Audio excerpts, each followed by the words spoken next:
everyone. My name is Anita Shastri. In this video, we'll be learning about how to develop a child to send or to start a school. So this is a requested video from one of my audience. Thank you for requesting this video. It was very interesting for me too to make this video. So as you all know, now it's a long summer holidays and many of the children who are turning 3, 4, 5, they are supposed to be going to kindergarten or nursery, pre-nursery, whatever it is according to the age group of the child and according to the school system they are going to go to. So now is a good time to prepare the children. As we all know, now it's a long holidays, and then instead of just letting them play, of course playing is also really good. So teach them something through play. Okay, so that it can help them to develop their skills to get into the school system, which will be very easy for them. So you're just helping them. You can't do exactly like how the teachers are going to train them at school, but at least you can try a little bit. All right. So first and foremost, thank you so much for watching my videos.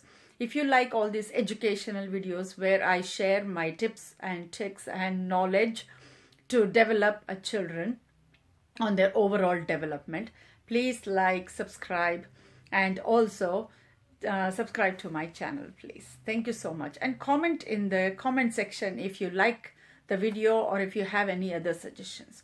And one more thing is, this is just a guideline. There's no concrete like, okay, you have to do like this or you can. This is just a guideline, so you can make use of it. And there are many other websites as well which offers you many programs. You are feel free to make use of that as well. I'm just giving a guideline what from my experience, and then which will be useful for you. And this is one way of teaching the children.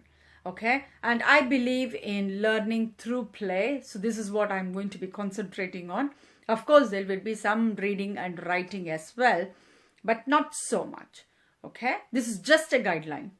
There's no concrete that you have to do it like this.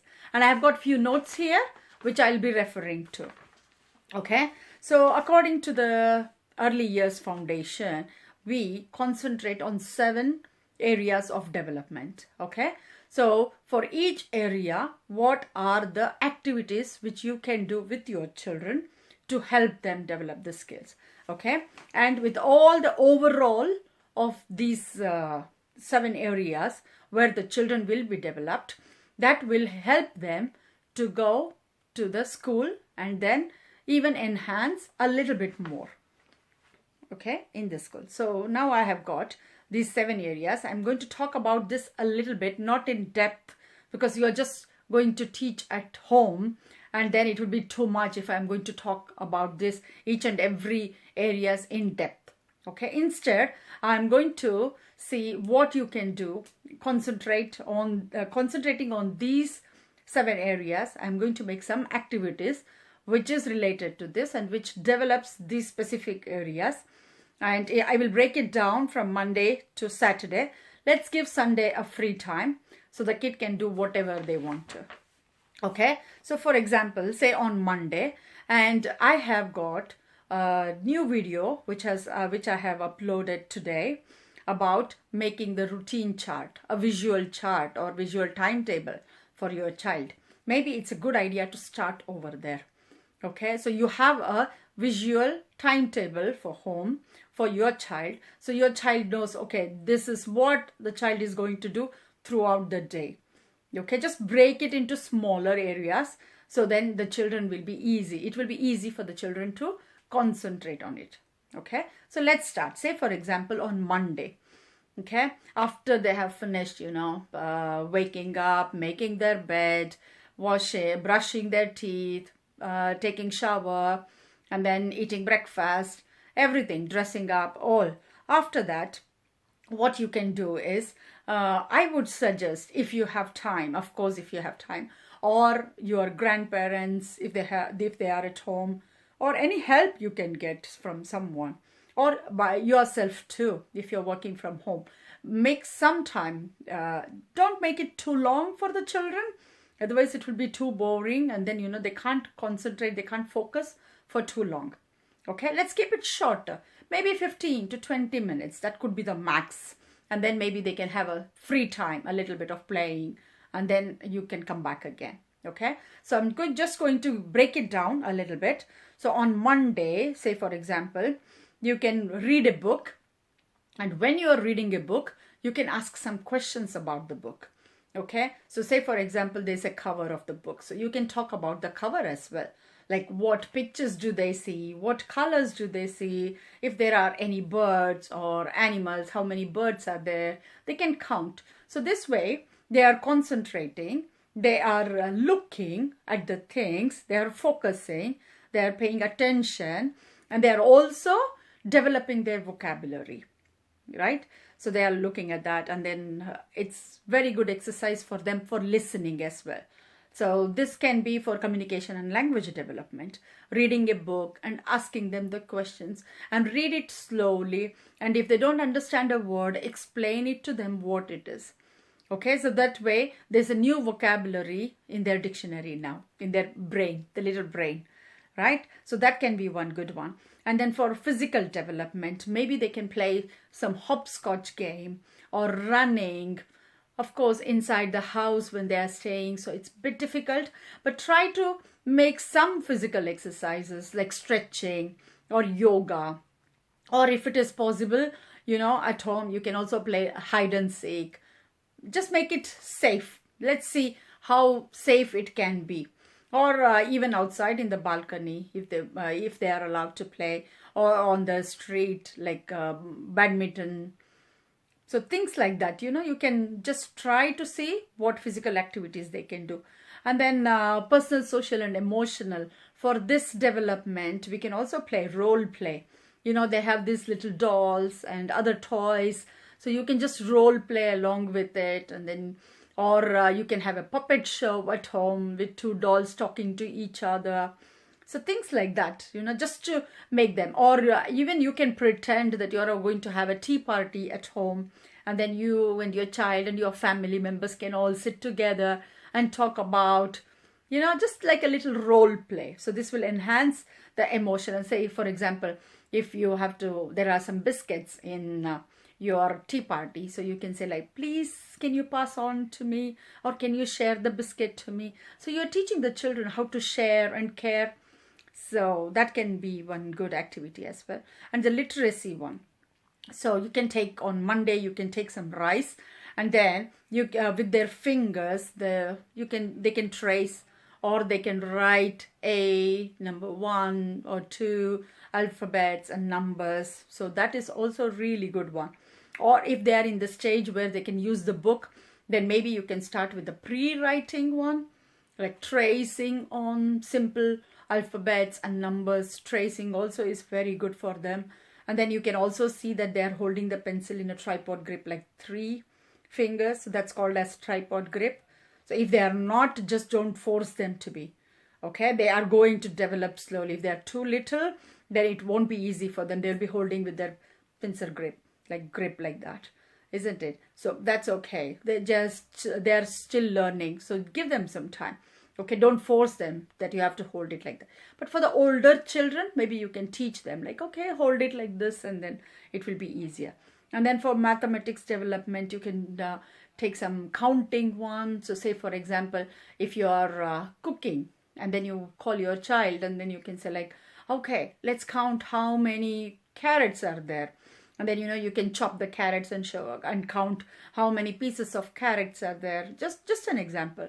Or the child itself, like, take a banana and count how many bananas are there, and then cut it into slices.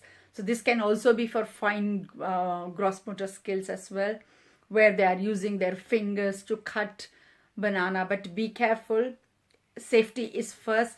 So be careful when your child is using a scissors or knife, any sharp things. Okay, just be next to them and watch, and then teach them how safely they can use it. And then they can count how many slices of banana are there. So this is a good counting exercise for them. And for understanding the knowledge of the world, so for that you can talk about a tree. Just go outside the house and see if there are any plants or trees, and just talk about that, the parts of the trees, what color is the leaf, what color is the roots, and what color are the flowers and the trunk. So things like that. So just talk about those things, just to get a knowledge for the children, like to enjoy the nature as well. So that's one a good activity for them.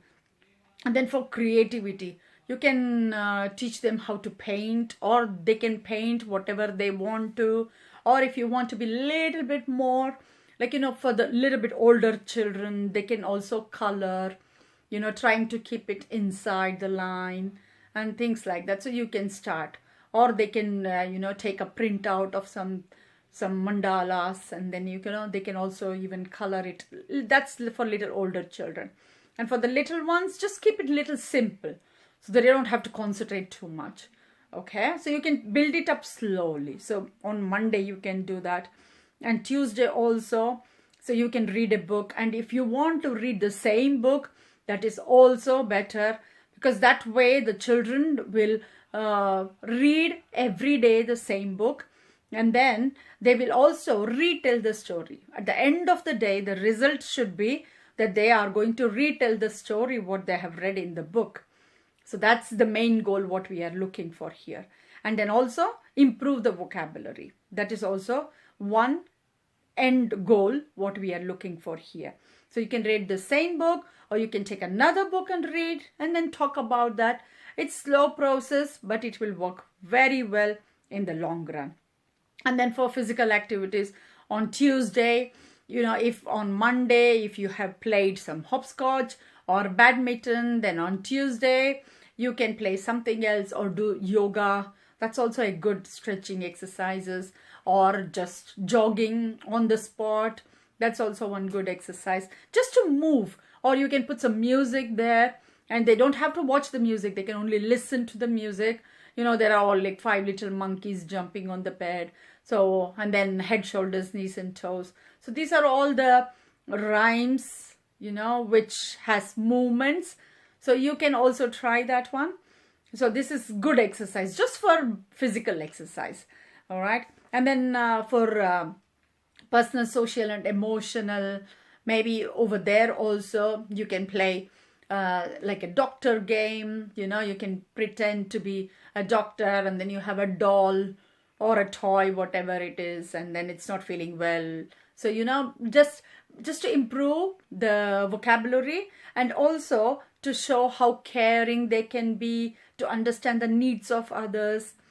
So these things you can do. And for literacy on this day, because you have already written it with using rice. So today what you can do is you can use pasta, dry pasta, and then you can make alphabets using the pasta, or the numbers using that pasta. So that can also be one good exercise. Or if your child is writing in a book, then you can also say like a sleeping line or standing line or curve line.